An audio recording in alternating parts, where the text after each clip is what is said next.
Ağız içi skanerlə götürdüğümüz bir ölçünü göstermek istedim. Yani pasient orada oturup bunlar yani gips falan olmur burada. Yüngül materiallarla bu diş də ümumiyyətlə əl dəyilmədən belə deyək hazırlanmış bir işdir. Kompüter dizaynından falanla belə hazırlanılmış işdir. Bunu indi ağza qoyacağıq.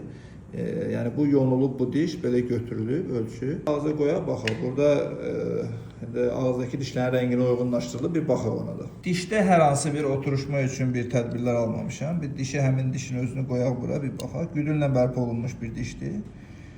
Rənglərə baxsaq, ümumiyyətlə diş əti də birazdan bura oturacaq eləyəcək. Rənglərə baxsaq, birə-bir işlənilmiş bir işdir, bağlayaq. Hər hansı bir qusunda falan, stomatoloqlar bilir nə deyirəm, hər hansı bir hündürlük falan vermir, bağlayırıq. Belə. Tak tak tak tak. Hündürlük var mı orada?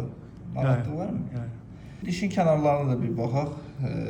Şeyka dediğimiz nahiyələrdə bir sıxıntı görmürəm heç bir yerdə. Diş əti bağlayacaqdır buraları. Digər bir məsələni göstərmək istəyirəm burada. Bu hissələrdə pillələr var. Pillə burada görünürsə əgər bilmirəm. Bu keramikanın bu boyun nahiyələri gəlib bu qapağın boyun nahiyələri gəlib bu hissələrdəki dayanır. Diş ətində göyərmə, qızarma, şişkinlik olmayacaqdır.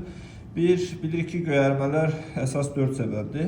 Həkimin yolunmuş taktikası, texnikin konstruksiyalarına hazırlanması. Bunlar ən vacib məsələlərdir. Sonra material tərkibi, material zirkondur, bədənə yüksək bir uyğundur və pasiyentin baxımlılığı. Bu 4 halqa bir-birini tamamlayanda burada qızarma, şişkinlik olmayacaqdır.